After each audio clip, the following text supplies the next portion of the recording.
5, 4, 3, 2, 1. Começa agora a aula mais divertida do mundo.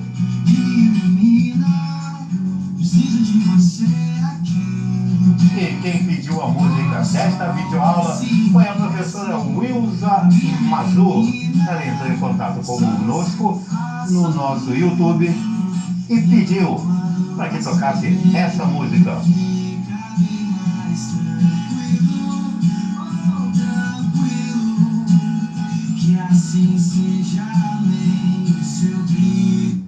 Legal, minha querida e linda turma de 9º ano, neste dia 26 de maio, vamos passar pela Revolução Russa, vamos entender o que é comunismo, o que foi os czares, o movimento dos czares, o que isso representou no Brasil, sobre os bolcheviques, os mencheviques e muito mais. Vamos começar então da seguinte forma. Afinal, o que foi o comunismo?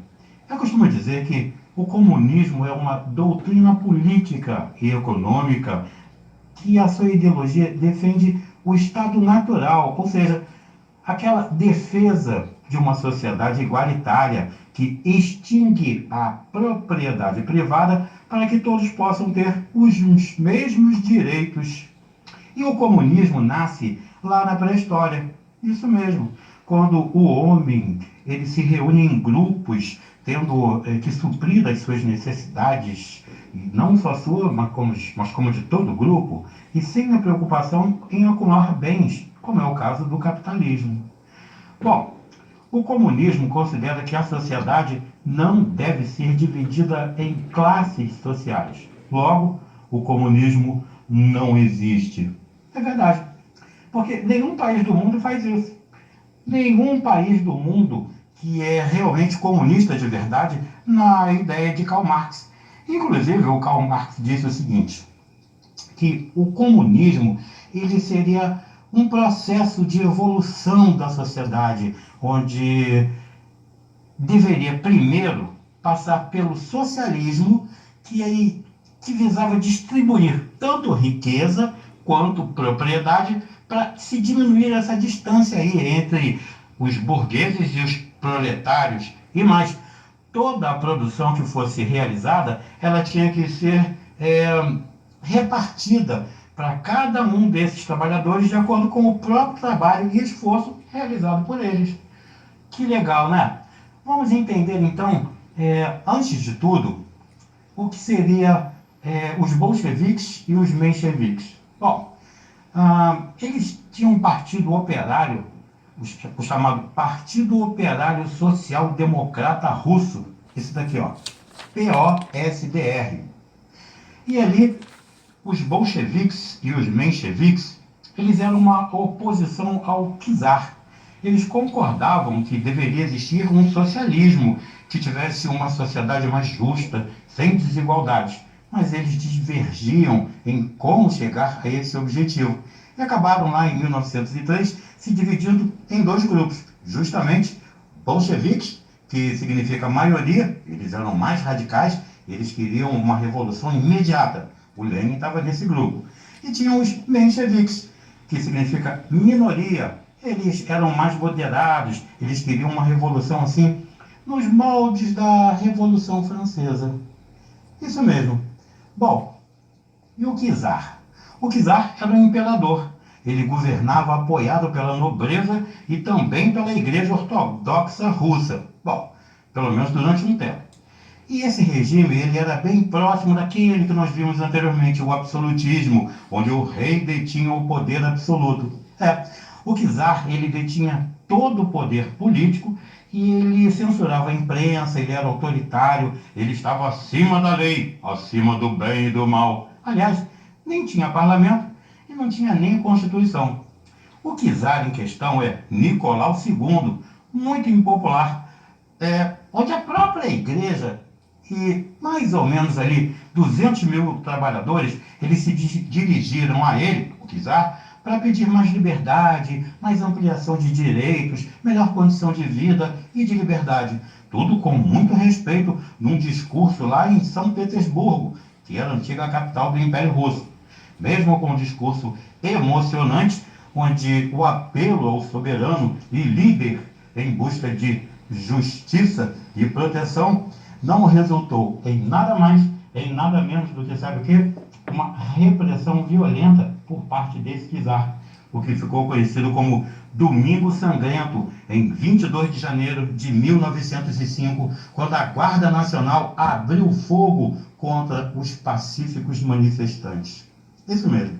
Bom, então vamos dividir aí, eu fiz uma divisãozinha, para a gente poder entender bem. Eu coloquei numa parte Revolução Russa, que seria de 1917, onde um dos principais acontecimentos do século XX teve como principal resultado a construção do Estado Soviético. Acontecimento esse que irrompeu durante a Primeira Guerra Mundial, durou de 1914 a 1918, apesar desses antecedentes remeterem ao ano de 1905, em que ocorreu a primeira tentativa revolucionária, que teve como estopim um episódio que eu acabei de dizer, o Domingo Sangrento.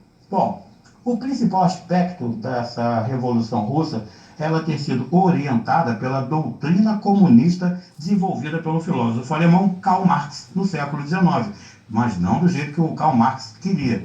A bem da verdade, o Karl Marx detestava a Rússia. Ele acreditava que precisava ter uma certa organização e o país precisava evoluir ao ponto de ter indústrias. E nesse processo de industrialização e junto com os sindicatos, aí sim, o proletariado poderia buscar os seus direitos. Bom, o principal aspecto da Revolução Russa, além de ela ter sido orientada aí pelo Karl Marx, é que ela, com essa ressalva de que tal doutrina foi complementada e acrescida de um plano estratégico por aquele que se tornou o mais importante líder da Revolução, o Lenin.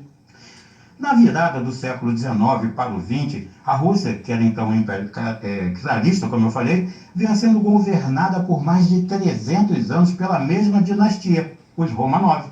Começavam a sofrer pressões de ordem econômica e ordem política. Um dos grandes problemas que a Rússia enfrentava era o atraso tecnológico.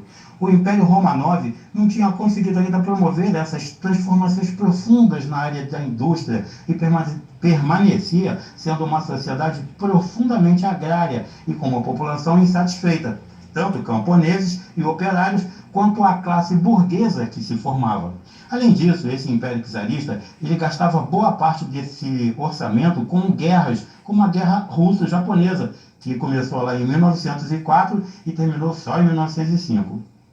Nesse contexto, ganharam força os partidos políticos que buscavam dar representação aos setores da sociedade russa, mais insatisfeitos com esse regime do czar. Além de partido de matriz liberal, o Partido Operário Social Democrata Russo, esse que eu falei agora, ele se destaca como um partido de inspiração marxista, mas teve lá essas divergências, né? Então, sendo assim, a burguesia deveria desenvolver o país por intermédio de uma reforma industrial capitalista profunda, enterrar o regime czarista e só depois a classe operária protagonizaria uma revolução na esteira do comunismo. Os bolcheviques eles tinham como líder o Vladimir Ilyich Ulyanov, conhecido como Lenin, como eu falei. E eles tinham uma proposta diferente, que foi sustentada pelo marxismo ortodoxo. Bom, após essas rebeliões, aí, as greves iniciadas em 1905, o Império Russo procura articular-se com os liberais para tentar promover reformas que beneficiassem camponeses, operários e burgueses. A saída para isso foi a criação da Duma, ou seja, uma Assembleia de Representação Popular. Enquanto isso, também tinha o processo de organização política dos trabalhadores em torno dos sovietes, ou seja, conselhos deliberativos que foram extintos após a retomada da ordem pelo czar e que só voltariam a ter destaque em 1917. Com a entrada da Rússia em mais uma guerra, a Primeira Guerra Mundial, o poder do czar Nicolau II começa a ficar ainda mais debilitado. E em fevereiro de 1917, uma junção de manifestações, greves e vários atos de insubordinação por parte desses camponeses, operários, militares, por toda a Rússia, provoca a queda do czar e o fim do império. E esses acontecimentos foram marcados na história como Revolução de Fevereiro. Bom, a partir desses acontecimentos, o que alguns historiadores denominam como etapa democrático-burguesa foi constituída de um governo provisório, resultante de uma aliança entre soviéticos de Petrogrado, que era controlada por trabalhadores e militares, e um poder central, controlado pela burguesia liberal. Essa aliança logo se mostrou que era muito frágil. As dualidades dos interesses burgueses e proletariados acirram-se nos meses seguintes. Um dos principais pontos de divergência entre os dois comandos era a continuação da presença na guerra, que era defendida por esse governo provisório e repudiada pelo soviético de Petrogrado. E em abril de 1917, o Lenin encaminha aos bolcheviques as teses ou propostas que retirariam a Rússia da guerra e dissolveriam o governo provisório. A proposta de Lenin dizia sobretudo sobre o lema todo o poder aos soviéticos. Lenin e Leon Trotsky foram os principais responsáveis pelo encaminhamento dessa revolução de caráter bolchevique. O cenário provocado pela Primeira Guerra Mundial deu as condições favoráveis para isso. A visão revolucionária do Lenin nasce em estreita interação com a experiência e a psicologia de guerra. Isso mesmo. Ela teve uma forma mais robusta com o próprio esquematismo do que com a sua retaguarda intelectual, empregando a legitimidade marxista com vistas a uma ruptura política. Então o Lenin compreende que essa guerra mundial aí, como essa guerra entre os estados, ela trazia o risco de profundo dilaceramento nessa ordem civil da Europa. Ao mesmo tempo, ele via que essas potencialidades, a mobilização bélica e seu impacto social apresentavam para a explicação de uma nova política de massas. Em outubro de 1917, Lenin e Trotsky comandam a Revolução Bolchevique, que depois passou a ser denominada de Revolução de Outubro. A primeira tática da Revolução Bolchevique foi o chamado comunismo de guerra, que é, de certa forma, algo que podemos dizer que não se tratava de um sistema comunista propriamente dito, mas sim de uma reforma no sistema capitalista a fim de estabilizar o país e solidificar o governo bolchevique, um pré-marxismo. Durante a Segunda Guerra Mundial, o país seria um dos principais inimigos do nazismo e aliados dos Estados Unidos e também do Reino Unido. Depois desse conflito, seria alcançada a condição de segunda potência mundial. É verdade. E nessa segunda parte, sobre a guerra russa, eu poderia dizer para vocês o seguinte. Bom, em 27 de janeiro de 1945, o Exército Vermelho liberta Auschwitz, o maior e mais terrível campo de extermínio dos nazistas, que no ano de 1944 eram assassinados 6.000 pessoas por dia nesse local. É verdade.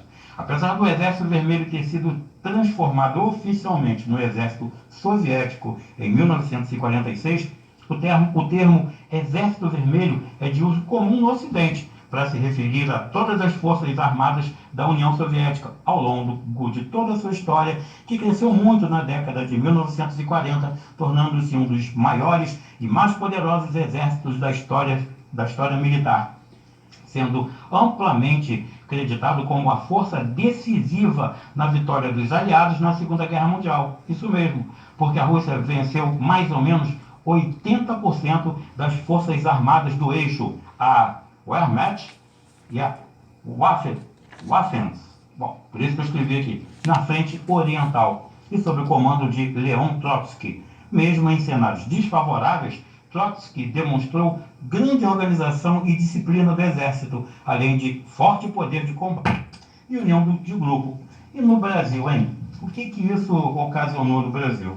Bom, eu estive lendo aqui o livro e ele mostra claramente que no Brasil, aqui por volta de 1921, o Partido Comunista do Brasil, PCB, ele se intensificou e teve muita repressão, assim, em cima desse comunismo, né? Se é que se pode chamar de comunismo, porque não existe país nenhum do mundo que seja comunista. Bom, pelo menos o partido era. Os governos capitalistas, de maneira que eles trabalhavam de uma maneira que qualquer movimento de oposição à ordem era considerado como ameaça e tratados com muita violência. Então, o chamado socialismo real, que foi concretizado lá na Rússia, acaba inspirando vários movimentos de oposição pelo mundo todo. E ele acabou fazendo com que esse sonho de formação de uma sociedade livre e igualitária fosse substituído por um regime repressor de caráter ditatorial. Porque com a morte do Lenin, o Stalin deixa de seguir os ideais que o Lenin queria. E ele acaba unificando tudo. E o socialismo não pode ter essa ideia de unificação de partidos. Isso já está mais perto do fascismo. O socialismo não tem nada com isso. Nada a ver com isso. Como eu disse, o socialismo é uma etapa onde se busca o comunismo, que seria uma etapa final. Então, volto a dizer para vocês, não existe nenhum país que seja realmente comunista no mundo inteiro. Na próxima aula, nós vamos para as correções. E antes, nota exclusiva, meu filho. Não dá trabalho para fazer. Na próxima aula, nós vamos para a correção de todos esses exercícios desse capítulo aqui. Tá legal? Um grande beijo, um forte abraço e até a próxima. Fiquem bem. Não esqueçam que nós não estamos em férias e sim em quarentena. Um grande beijo. Até a próxima.